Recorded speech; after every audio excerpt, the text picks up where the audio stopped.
Okay, with Trisha Furhman, Beautiful Disasters is a short film played at the Female Film Feedback Film Festival. Really interesting film. It's about exotic dancers. Are you were an exotic or you are or you I this is kind of was.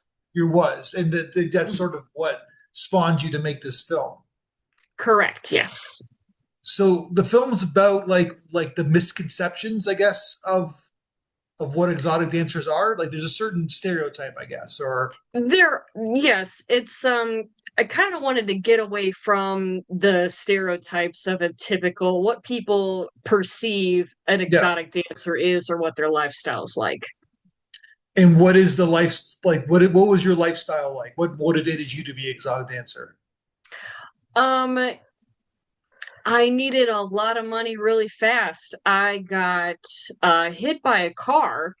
And so I was out of work, and my lawyer suggested, hey, if you could work under the table to get some money until the lawsuit goes through, like that would help us out a lot.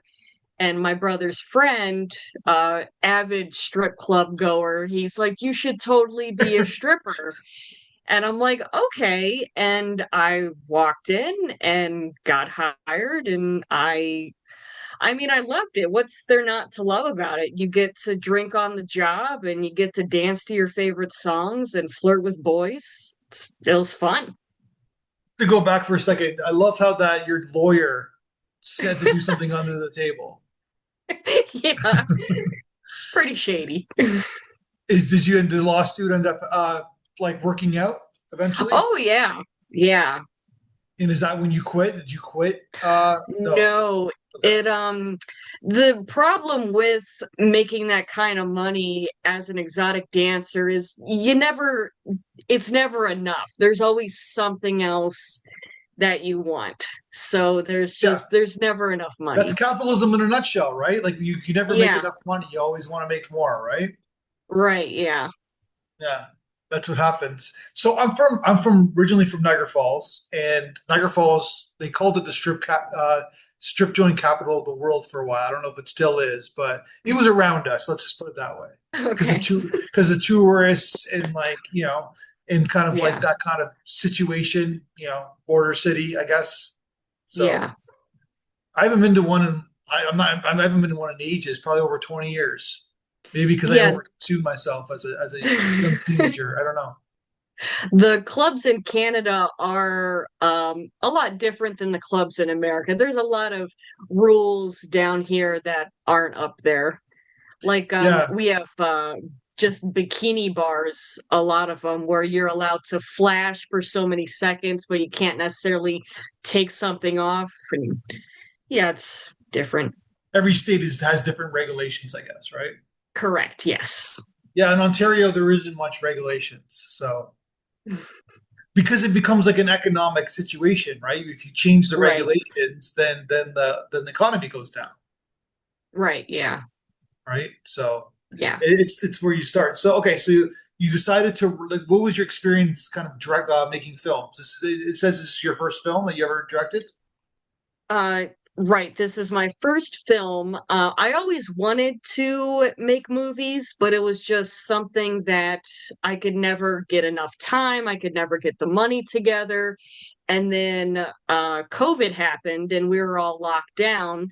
So the club was shut down and I worked at a gym also, and that was shut down. So I'm sitting at home, nothing to do, and I'm like, okay, so I have the time, so let me make this movie. And you made the movie, and because that you used these locations that weren't, yeah, but then that Right. was like a long time ago. It took you like 5 years to kind of finish the film, right? Yeah, yeah, there was a lot of bumps in the road. I hired an editor and he didn't fulfill his part of the contract, and I'm like, "Okay, can I just have my hard drive back and, so I can move on?" And he's like, "Oh, absolutely." And didn't end up giving it back to me, and I had to think it was a year and a half later, we met at an arbitration hearing so I could get it Wow. back. So it was a year and a half. It was just sitting there, not doing anything. What was his side of the story? He said he sent it. in the mail. He didn't have a tracking number or anything, but he backed up all the footage onto another hard drive, so he was able to give me that one. It was just a weird story. I don't know. Okay, so then you're in the film. You're one of the characters, but where Hmm. did you find the other cast members? I found them on Facebook, and I also worked with a lot of them. Okay, because I figured that it's a certain role that maybe some actors Yeah, would not play, I guess. yeah. And then and then basically then you got the film back like 5 years later, or sorry, a year and a half later, and then you Hmm. started editing the film yourself. Or what that was the plan? Yeah, I went online to get some classes on how to even work Adobe Premiere Pro because I had no editing experience, Yeah. and got a little online certification and just started doing it myself. And how was that for you? Oh, overwhelming, but at the end of it, pretty proud of myself. Yeah, you should be.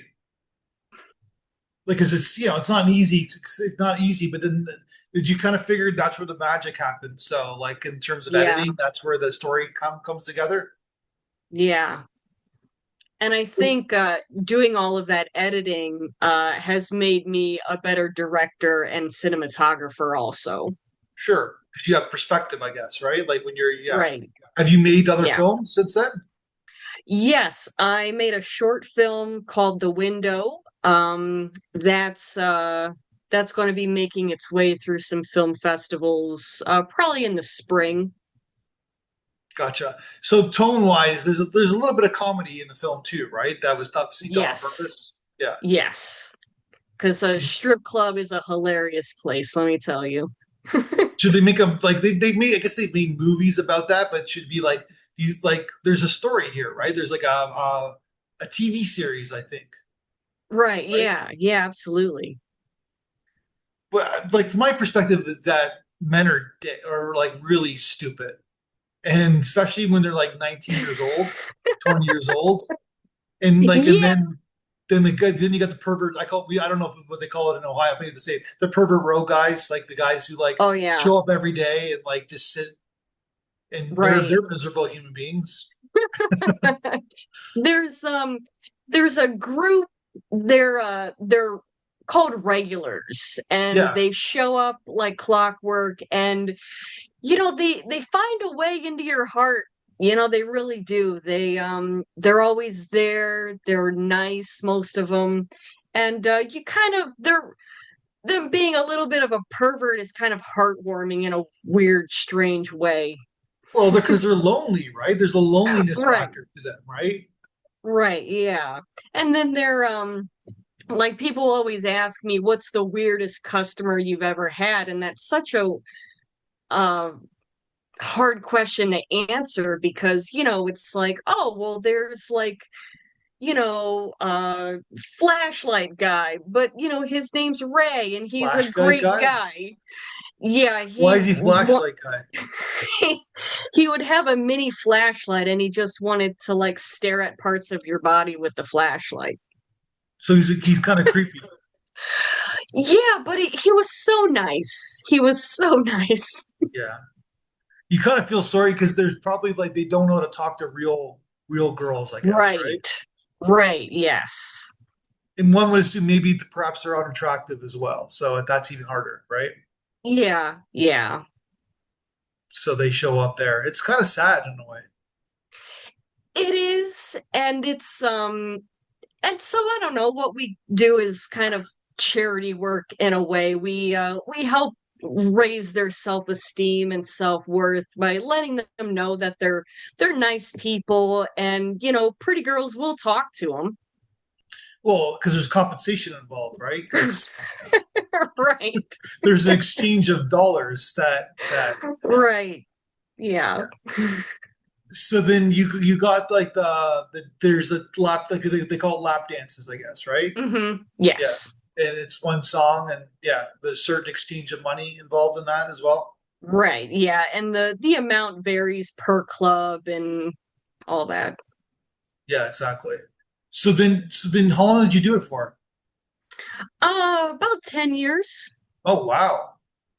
Yeah. Okay. But then, like, okay, here's the stereotype, right? Like, a lot of them are from very, I have like a list. So a lot of them are from very like screwed up families, got daddy issues. Yeah. The Okay. best ones have daddy issues. So that's checked out. A lot of them have are drug problems. Some of them, dude, you'd be surprised on how many dancers fake being drunk and fake being high just because it makes them more enticing to customers. Okay. And then basically there's like, are there like in the TV shows or whatever, there's like the ones that I'm doing this to get my degree in school. Yeah, yeah, there are those. Yeah. Yeah. Oh, there are? Okay, so that those exist then. Hmm. Yeah. Yes, yes. Because especially in the States, school is expensive, right? Right. Yeah. I made my way through personal training school dancing. It wasn't exactly why I was there, but it was just a good thing that came out of it.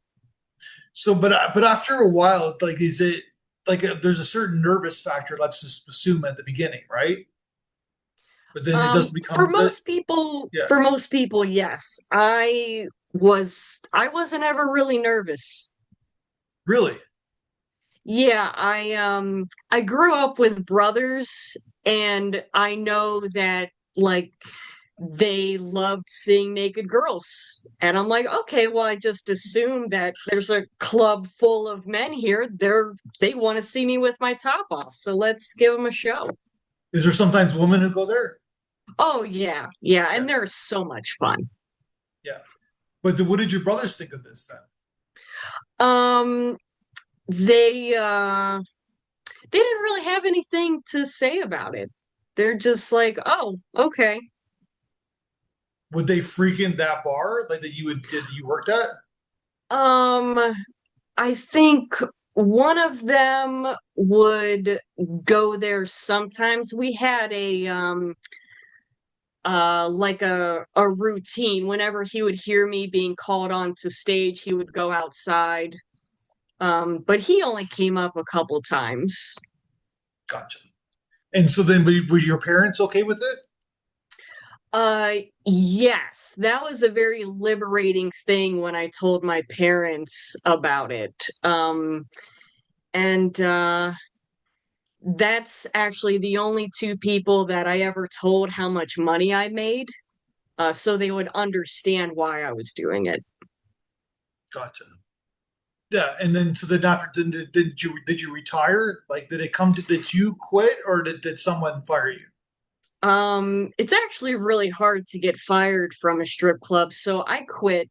I was coming up on 40, and I Yeah. just couldn't be a 40-year-old stripper. It's all the perspective of yeah, but I so basically, but yeah, so I get it. And then Yeah. retirement comes, right? Yeah. Yeah. Did you have like a big blast like the last night? Did you like No, I just snuck out nice and quiet, didn't really tell a whole lot of people that it was my last day. My boss knew, but yeah, I just didn't want to make a big thing about it. in the bar were they okay people like the owners? Yes, that particular club, they were great. Worked at a lot of other clubs, and uh, the management is hit and miss. Yeah. All right, so the finish these off. Doing during the blog interview, you said, when did you realize you wanted to make films? Do you remember what you said, what you answered? I was 9 years old and playing Barbies, and all of my Barbies had a backstory. And whenever my friends would come over to play, I would have to let them know about the backstory and all of the other things going on. And one of them said, "This is like a movie." And I'm like, "Yes, I'm going to make a Barbie movie one day." Did you? No, this is the closest thing to a Barbie movie. Gotcha. So then but you gave them each kind of character arcs and et cetera, right? Yes. Yeah. Yes. Did you? I'm assuming you saw the Barbie movie. Yes. Yes. Great movie. Okay, I great was movie. surprised on how deep it was. Yeah, consumerism, kind of like Yeah. the image, the vanity image of what Barbie is, right? Yeah. And then, Ken's story too. That was hilarious. Yeah, he's got the arc in that film, Ken, Yeah. right? Because he's the one Right. who has the journey. He's more of like the second class citizen, right? And Right. then Yeah. he starts to have thoughts. Right. Yeah, it's an interesting film. Obviously, a huge, blockbuster film. It's like with the movie of the last 5 years, right? So, all right, Yeah. so you're making a movie. So you've already made a movie now. Is it ready? Is it ready to be shown? Uh, the window, yes.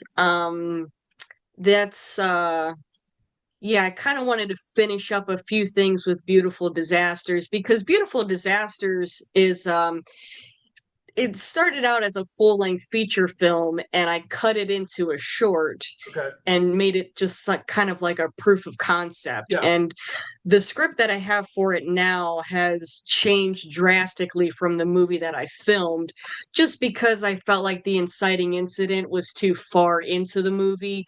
So I moved it up a bit, got a lot of feedback and coaching on the script as well. So you want to make that into a feature one day? Yes. And you writing it right now, the feature, or is it done? Or It's done. great. All right. So this is a whole new career for you. Right. Yes. That's amazing. All right. Well, thank you for your candor. I appreciate your time, and yeah, congrats on the success so far, and can't wait to see your next film. All right. Thank you. Thank you. Have a good one. You too.